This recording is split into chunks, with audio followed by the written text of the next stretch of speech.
Good morning students, I am Mrs. Amrita Ekka and this is my lecture 15 and we'll continue with chapter 6 the Mughal court in which we'll deal with Humayun.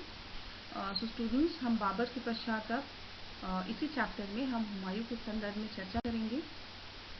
Babar की मृत्यु के बाद हुमायूं का उत्तराधिकारी बनता है।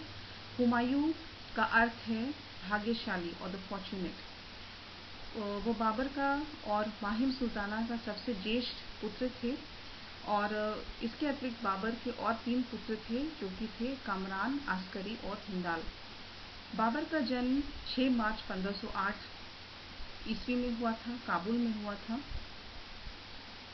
बाबर के बाद शासक बनने से पूर्व 1520 में भी बाबर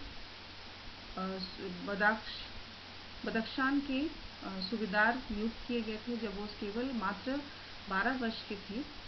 इसके पश्चात जब बाबर ने भारत पर आक्रमण किया था 1526 में पानीपत के युद्ध में, तो हुमायूं ने भी उनका साथ दिया था और एक सैनिक की टुकड़ी वो बदख्शान से लेकर आए थे और बाबर की उन्होंने मदद की थी, साथ में वे लड़े थे।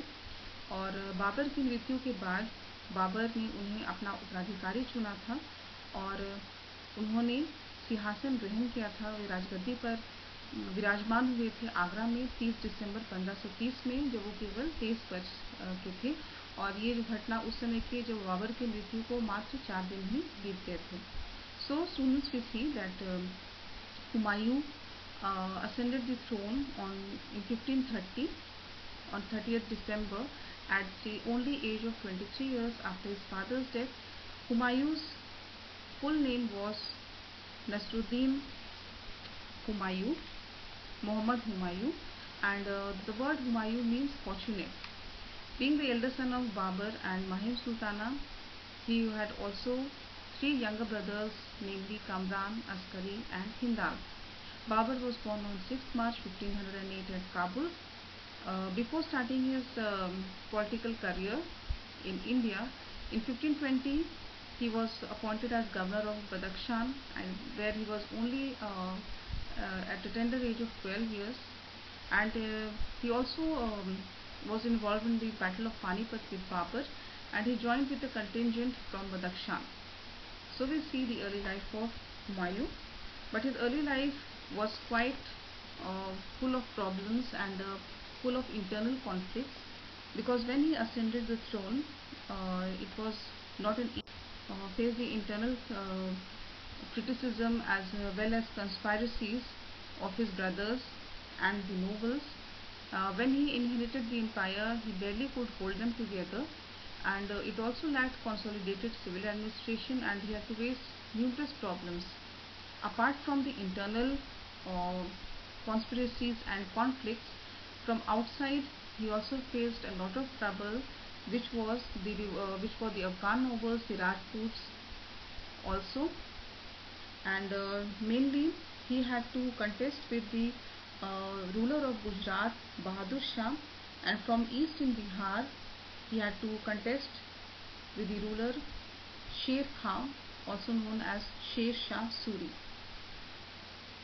In 1539 he had to battle with Sher Shah in the Battle of Chausa, where Humayun was defeated, and in the following year in 1540 in the Battle of Kannauj or Bilgram, Humayun was defeated, completely wiped out by Sher Shah Suri, and thus the Sood Empire was laid, and Humayun had to escape, and he became a fugitive and he ran towards Iran via Sindh. जब हुमायूं शासक बना तो ये उनके लिए एक आसान कार्य नहीं था। वो उतनी अच्छी तरह से अपने साम्राज्य को संगठित करने में असमर्थ थे। उनका जो साम्राज्य था उसमें संगठित वो नहीं था, उसका अभाव था और उसको बहुत सारी मुसीबतों का सामना करना पड़ा था, षड्यंत्रों का सामना करना पड़ा था, जिसमें कि अफगान अमीर वर्ग था, राजपूत थे और उनके जो भाई थे वो स्वयं उनसे ईर्ष्या करते थे और वे उनसे ईर्ष्या करते थे और उनके विरुद्ध षड्यंत्र रचते थे। इसके अतिरिक्त बाबर को और भी बहुत सारी मुसीबतें थी। जो बाहरी मुसीबतें थी वो थे कि गुजरात के जो शासक थे बहादुर शाह और पूर्व में बिहार के जो शासक थे शेर खां, वो उनको अत्यधिक परेशान कर रहे थे और फिर 1539 ईस्वी में चौसा के युद्ध में शेर खान ने हुमायूं को पराजित किया और शाह की उपाधि धारण की और वे शेर शाह कहलाए। और ठीक उसके अगले वर्ष हुमायूं को 1540 ईस्वी में बिलग्राम या कनौज के युद्ध में शेर शाह ने अंतिम रूप से हुमायूं को पूरी तरह से पराजित कर देते हैं और भारत में अफगान साम्राज्य की स्थापना हो जाती है। हुमायूं जो है वो एक खानाबदोश की तरह भागते हैं और सिंध चले जाते हैं। जब वो सिंध आते हैं तो यहाँ पर वे एक फारसी लड़की से यहाँ एक पर्शियन लड़की से उनका विवाह होता है, हमीदा बानो बेगम से, और जो भी उनके साथ रहती हैं उनका साथ निभाती हैं।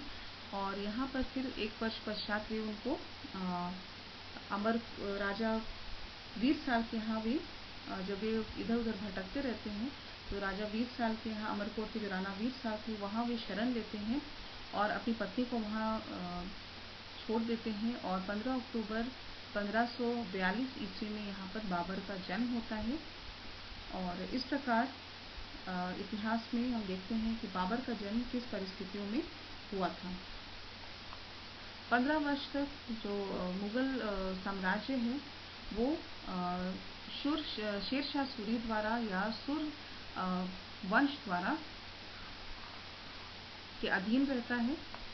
लेकिन इसके पश्चात फिर हम देखते हैं कि 1555 में हुमायूं फिर से वापस आते हैं और वे फारस पहुंचते हैं। वहां पर उनको काफ़ी शाह तमास्प द्वारा उनका आदर सत्कार होता है, उनसे मदद मिलती है और वे कंधार पर विजय प्राप्त करते हैं। इसके पश्चात मछलीवाड़ा और सरहिंद के युद्ध में बैरम खां के नेतृत्व में वे अफगानों को पराजित करते हैं और इस प्रकार 1555 में वे पुनः फिर से दिल्ली का तख्त प्राप्त करने में फिर वे सफल होते हैं। तो इस प्रकार 15 वर्ष के अवधि के बाद वे फिर से पुनः दिल्ली का सिंहासन हासिल करने में फिर से सफलता प्राप्त कर लेते हैं। So we see that after getting defeated and wiped out completely in the Battle of Bilgram, Humayun led a fugitive life, and in this time he marries a Persian girl, Hamida Banu Begum, and he loiters around here and there, and in between he gets shelter from Amarkot Rana Veer Sal, who gives them shelter for many months. Here on 15th October 1542, the birth of Akbar takes place, and in this way a great event occurs. For 15 years the Mughal Empire lay dormant and Sher Shah founded a Suri dynasty, and the Mughal Empire was ruled by the Sur dynasty by Sher Shah Suri. However, after many years, Humayun comes back, and with the help of his well-wishers, he is able to capture Kandahar, and after Kandahar in the battle of Mashkira and Sarhind, with the help and leadership of Bairam Khan, he manages to defeat the Afghans, and in this way in 1555 he is able to again get back his throne of Delhi, and in this way he again establishes his empire. So we see that in this way, after many more difficulties, Babur gets his throne again, but unfortunately just after 1 year, that is in 1556, Humayun dies. This happened while climbing the stairs of the library.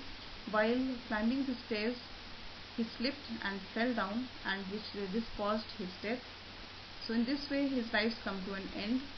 His life was filled with ups and downs, and ultimately the historian Lane Poole has very well described him in few lines, that he tumbled throughout his life and tumbled out of it, meaning that Humayun in his whole life had to face many challenges, many problems, and he tumbles here and there.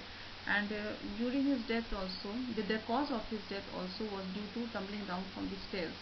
So that's why it's very well said by the historian Lane Poole. Thus, Humayun, though ruling for not for a long time and having 2 periods of his reign, yet he was a great ruler. And after him, his son Akbar the Great became his successor.